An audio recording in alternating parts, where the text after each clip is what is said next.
Listen, if your fantasy romance TBR is just the same 5 authors on TikTok, just on repeat, then we're going to talk about 5 books here today that really took me out of my reading rut and that you need to add to your TBR. They're obsessive, romantic, and also pull double duty because I used them for my Romanceopoly reading challenge. Now I have a confession to make. I had this plan of filming this reading vlog and give you guys instant reactions of when I finish reading the books and maybe updates as I was reading them. And that was all great, but then February happened and February went completely off the rails for me with wanting to create content, energy, just not even wanting to read that much actually. In fact, I just spent a lot of times with cozy games. But that also means that my original idea for this video kind of fell apart and I don't have some of that footage that I was planning to show to you guys of those first real impressions. But we're still gonna make that work. Now, to be completely honest with you guys, these are not like all-time favorites. Some are really, really good, and maybe they can get close to top favorites of 2026, but others I would probably look at them for specific moods. So I'm going to tell you what those are, and if you're doing Romanceopoly as well, I'm going to tell you what you can use them for the 2026 reading challenge. The first one that we're going to start with is Silver and Blood by Jessie Mihalik. Silver and Blood is great if you like a Beauty and the Beast vibe with forced proximity, and it's set in a magical castle, and it's basically about this untrained mage heroine who goes hunting a monster in the woods only to be saved by a grumpy, scarred, and suspiciously powerful man who locks her away in this magical castle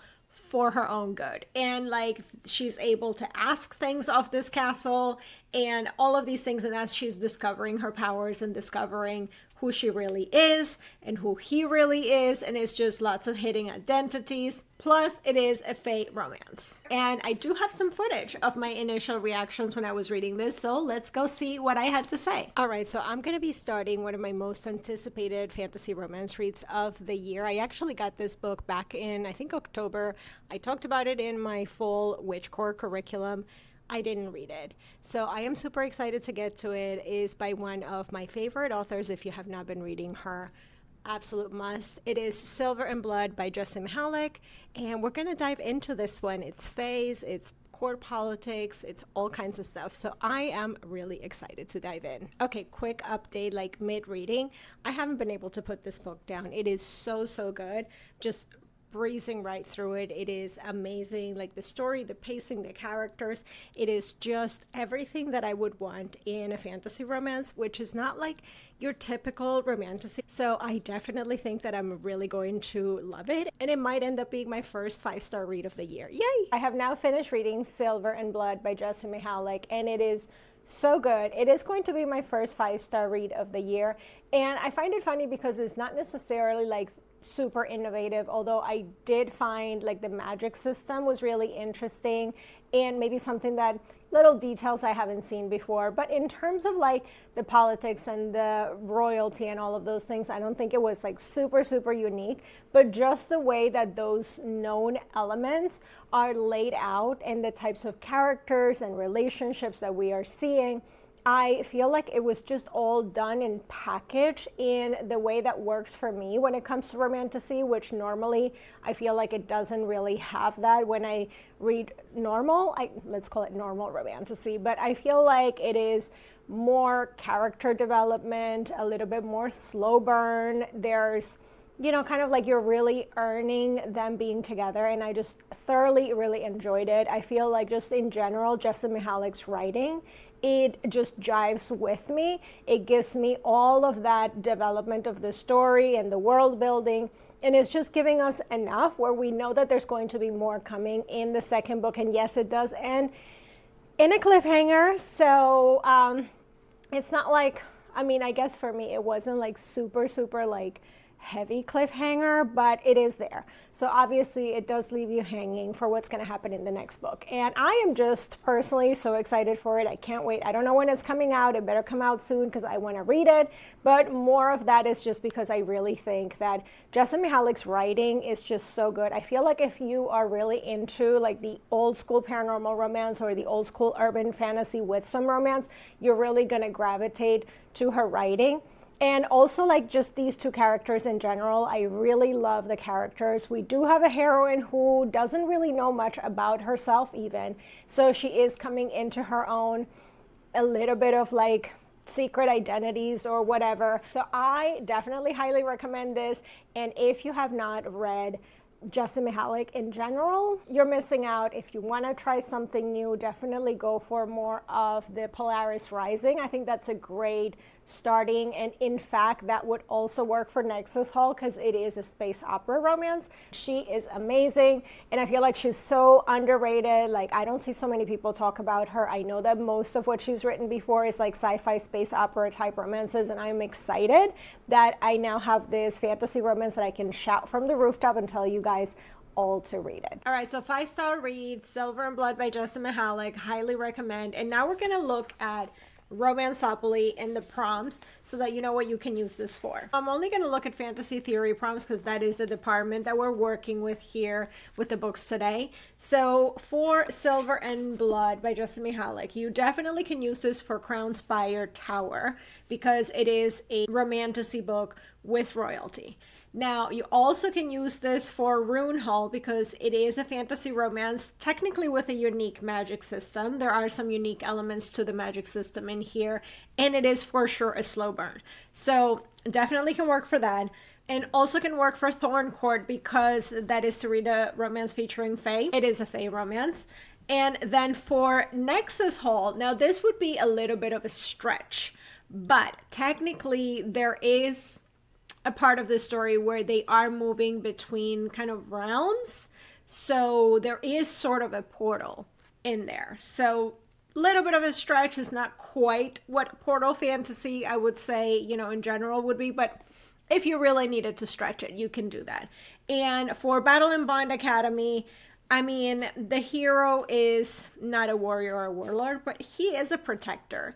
So I would say that's another bit of a stretch, but you technically could use this as well for that. So, I mean, all things considered, you can read one book for Romanceopoly for fantasy theory and you can hit all 5 prompts if push comes to shove. So you can't go wrong with that, right? Now let's continue on to my reading vlog that went off the rails, but we did get into the second book that I read. That was Crown of War and Shadow by J.R. Ward. Now, this is a book that I was super highly excited for. I was anticipating this because J.R. Ward is one of my favorite authors.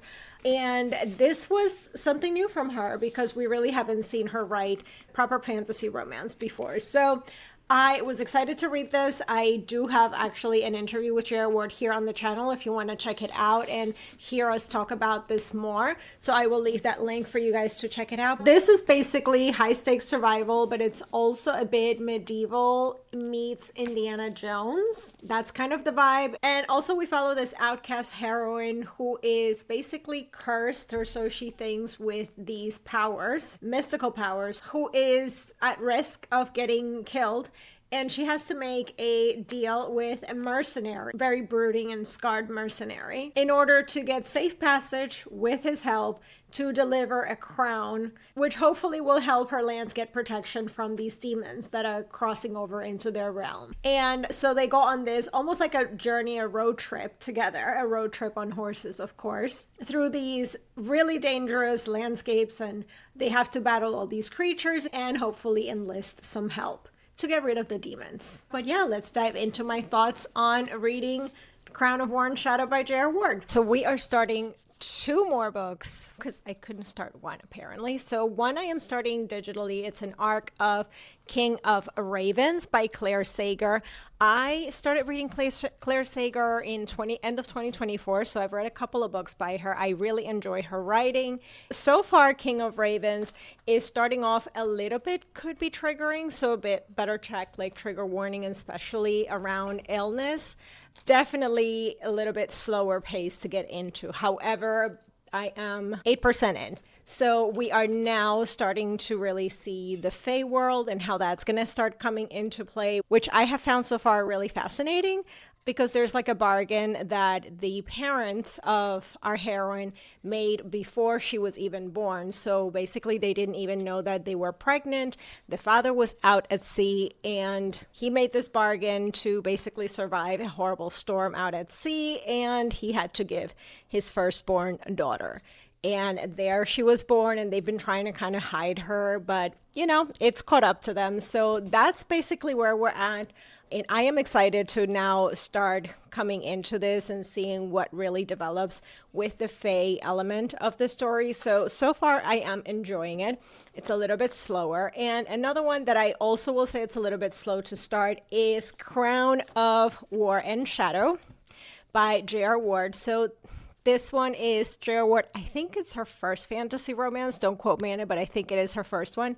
I love her Black Dagger Brotherhood series, so I definitely wanted to make sure that I read her fantasy romance. I have also really enjoyed her contemporary romances and her urban fantasy. There's lots of videos here on the channel with all of the J.R. Ward things, so definitely check those out. I will leave those linked down below. I am on page 50, which is I'm going to start chapter 10 now.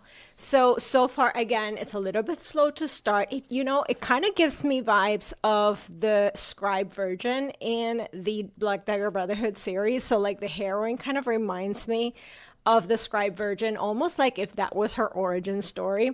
For some reason, like that's all I can think about. So far I am enjoying it. It is a little bit slower pace and a little bit slower to get into, which I fully expected just because it's a brand new world and all of these things. So hopefully it gets way more interesting, but I will keep you posted on both of those. And yeah, I'm just really excited to dive into these. Guys, I just finished Crown of War and Shadow by J.R. Ward, and it's so good. I struggled with like reading the first 50 pages, and I found it really boring and tedious. And so I actually recorded our January wrap up over for the podcast, so you can go and check that out. I'll leave the link in there. And I had this conspiracy theory, and I talked that over with Jen and Angela on that podcast episode. And so after that, I decided to restart this book. So I went back. I actually was doing the e-arc for it, and I was highlighting and taking notes. I was actually using my new Kobo Libra color, which I really enjoyed that whole experience. This was the first book that I read on it, and it is so good. So even going through those first 50 pages again the second time, I enjoyed it so much more. And it's not even the conspiracy theory of it all, which sure, I was looking for clues on it. And again, if you want to check that out, I will leave a link so you can go and see my thoughts on that. But oh my God, this book was so good. It's definitely one of my favorites so far of the year. I think that J.R. Ward has created this really amazing world that I really wanted to be in it. It's kind of like very medieval feeling, but also like it has this great overarching world that really feels like a deep fantasy romance. It's definitely a slow burn. It's definitely, you will see an enemies to lovers, even though it doesn't really feel like an enemies to lovers. More like maybe, I guess, star-crossed lovers, if you will. And it was just such a great storyline. So yes, the romance is great, but I think the romance is kind of like this side part to the story almost, because the world itself and like what's happening in this world and all of the battle scenes, like some amazing action battle scenes with different kinds of creatures and animals and stuff, like it was just so good. I will have to get my thoughts together and give you guys a more thoughtful review, but like just first impressions finishing this last night, so amazing. So amazing. Definitely highly recommend that you pick it up. And also for Romanceopoly, it definitely also fit for the crying room because I teared up and it made me cry 2 times. So, I mean, J.R. Ward is really good at doing that, and it's been a while since she's made me cry, and this book right here, it did. For Romanceopoly, you can definitely use this for several things. I personally use this for crying room because, like I mentioned earlier, it made me cry a couple of times. But obviously that's personal. That might not be the case for you. So there are some things that it could fit that would be spoilery. So I will not mention those. But it is definitely a slow burn romance. So for sure it will fit for Rune Hall. And we do have magical creatures. It's not a fae romance, but it is demons, but definitely there are magical creatures. So Thorn Court could work. The magical creatures are more like what they're battling and fighting. And for sure, what it's like 100% made for this is Battle and Bond Academy, because we do have a warrior, assassin, and protector all rolled into one with the hero of the story, Merc. So yeah, I think that Battle and Bond Academy is like the perfect one for it. But there is something else though that could work, and I'm not going to tell you what that is. But I personally use this for crying rooms, and we will have to like get back to The King of Ravens in another video. We'll get back to that book. But now let's move on to the third book that I wanted to talk about here, and that is Fated to the Frost King by Robin D. Malley and Elle Madison. Now I listened to this on audiobook, and I actually listened to this for the Frostbitten Trials. This was for my Shimmer Clash option, which was the winter setting. I didn't know anything about this book. And I feel like it is a very short book, so you can breeze right through it. I think I read it in about 3 hours at my usual like 3 times speed. So it is a pretty short book. It was entertaining, and obviously there's an arranged marriage, more like a fated marriage really. So basically we have a king that is looking for his bride, and there's sort of a competition, or like all these women are lined up, and the oracle type is going to determine which one is the one that's fated to be the bride. And our heroine thinks that she's safe because she is hiding a secret about her identity and like what she really is. So she's safe, and actually she turns out to be the bride, the chosen bride. And so it's basically this like forced marriage in a way. It was interesting as our heroine is now living at the palace, and the wedding is coming up and all these preparations. The only thing that I will say with this book is that I feel like we didn't get a lot with the world building, like as much as I wanted. So I wanted this book to go deeper. I think it probably could have used being a little bit longer and giving us a little bit more of the world building development. It's definitely a very character driven story, but I think that if you're into those kind of stories, especially with the arranged marriages and the court politics and the royalty and all of those things, it will definitely work for that. And I enjoyed it. Just, as long as, you're going in for lighter world building, which as you can see, the ones that I really enjoyed before, they're a little bit more in depth with the world building. So this one felt lighter, but it's also, for me, it was also a great palate cleanser from heavier reads where you really have to dig in like a really juicy world. So this was very easy to read, very breezy, and it was great on audio as well. So like I said, this I listened for the Shimmer Clash, for the Frostbitten Trials, but it will also work for Romanceopoly, for Crownspire Tower 100%, because it's a romantasy with royalty and an arranged marriage. I mean, arranged for, call it what you will, but definitely for Crownspire Tower. It works also for Thorn Court, and if you wanted to use it for Shimmer Clash as well for the Frostbitten Trials, you can totally do that too. The next book is one that I picked up on a whim. I actually got this arc, and it just looked so interesting and so reminiscent to some of the original fantasy romances that I love to read.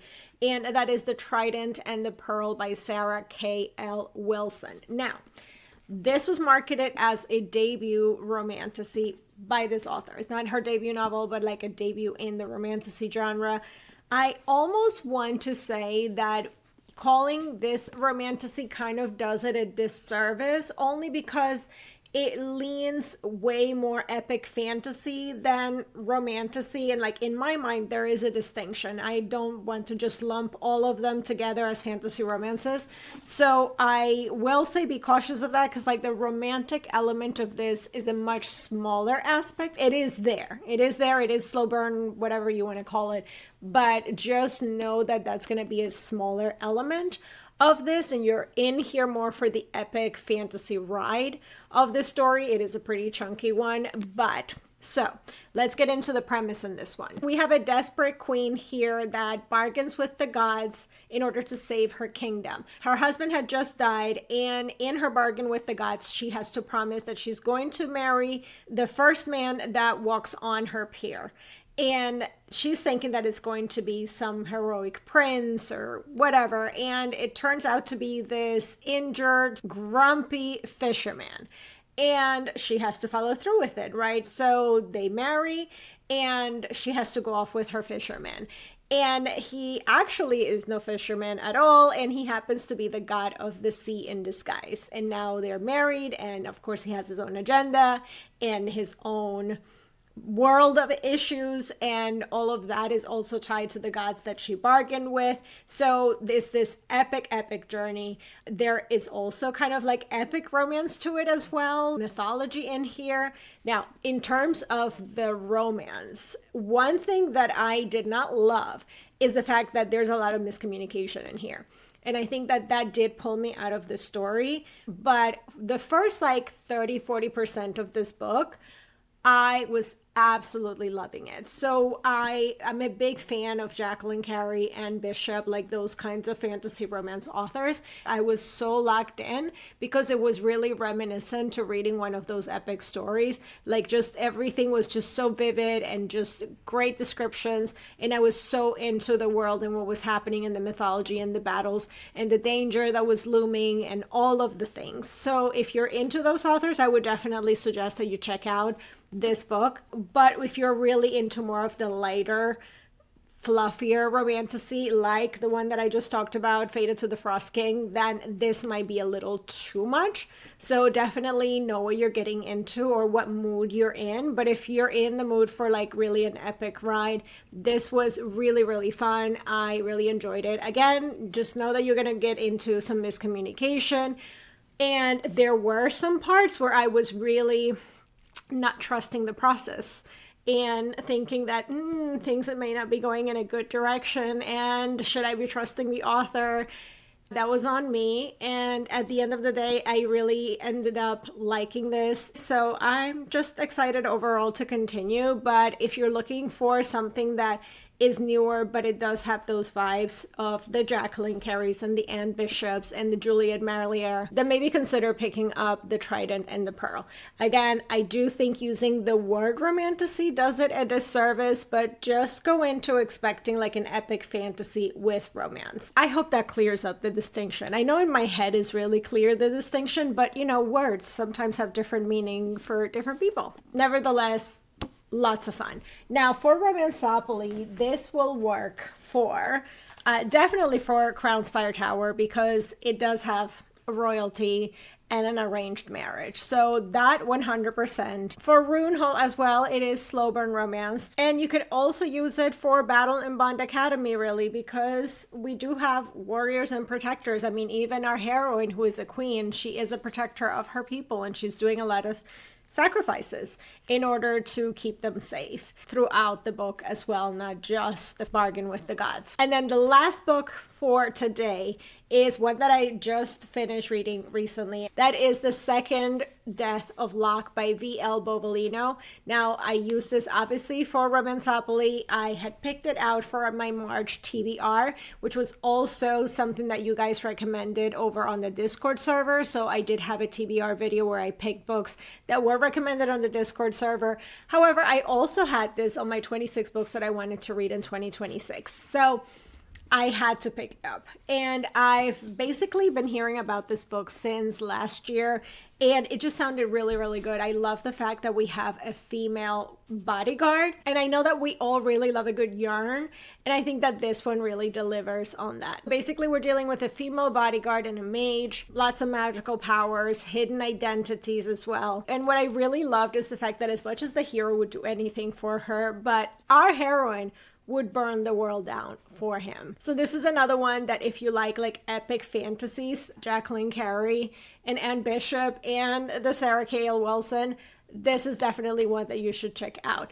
It's another slow burn romance. We have great epic battles and great magic system. It's also kind of a unique magic system, which I really enjoyed, but it's all more in the setting of war and as they're moving through the events in the series as well. Overall, it was just really interesting. It kept me hooked, and it is a pretty chunky book, so that is saying something. I cannot wait to get to the second book whenever that comes out, which I believe it will be this year. I also love stories where it's a childhood crush or childhood best friends. I mean, our hero and heroine here, they've known each other their whole lives, and they've both harbored feelings for each other, like they've been each other's crush, and neither of them really acted on it. And it has this beautiful scene where there is finally someone making a move, and then the other one's like, oh my God, I didn't know that you were attracted, or like this could be a thing. And like, why have we wasted all this time? And it was just really beautiful, and like how much they're really there for each other and how they help each other, whether it's in the actual magic and the battles and all of that, or, you know, actually caring for each other. And some bad things happen, of course, and we do have to see that trust and sacrifice tested. We do have politics and all of that as well. This is a great one as well if you want more epic stories. Now, for this one, for Romanceopoly, you can use it for Rune Hall, because it is definitely a unique magic system and a slow burn romance both. You also have the Battle and Bond Academy, which is what I used it for, and that is Warrior, Warlord, Assassin, Protector. Definitely Warrior / Protector. I love that you can use all of these books for multiple prompts. So even if you just pick up one, you can actually knock off a couple of your prompts altogether, which basically means that by reading all these 5, I have technically finished the fantasy theory department with all of those prompts. But I am not going to be reusing books. So unless I get down to crunch time at the end of the year and I have to fill in some of these, otherwise I'm going to try to read other books, the other books that I had planned out for those other prompts. So we'll see what happens. Wish me luck with that. So there you have it. Those are 5 fantasy romances that fixed my TBR so far in 2026. I definitely enjoyed all of them, and I hope that you got some good recommendations, maybe something underrated that you haven't heard about before. And even with February just doing the most and just being so chaotic and me not being able to read as much as I wanted, in all honesty, March is doing the same thing as well. I am still making a dent in my Romanceopoly books, and so far I have not found any flops yet. Now let me know in the comments which one of these you've read or which ones you've added to your TBR, and also which books you've read for fantasy theory that have really been winners and you would recommend to everyone. So leave those in the comments so we can all share more recommendations. But also let me know if I'm not alone and you also had maybe a little bit less of a stellar month in reading in February or March so far, and how are you dealing with that and getting out of your slump. Also, if Crown of War and Shadow by J.R. Ward caught your eye in this video, I definitely recommend that you check out my interview with J.R. Ward, because in a way, she kind of confirmed my conspiracy theory, and I'm just gonna take it that way, but you let me know once you watch that video what you think that she meant, if that confirms my theory or I'm still making stuff up. You can head on over to that video. Otherwise, that is all I have for you guys here today, and I will see you in the next video. Bye!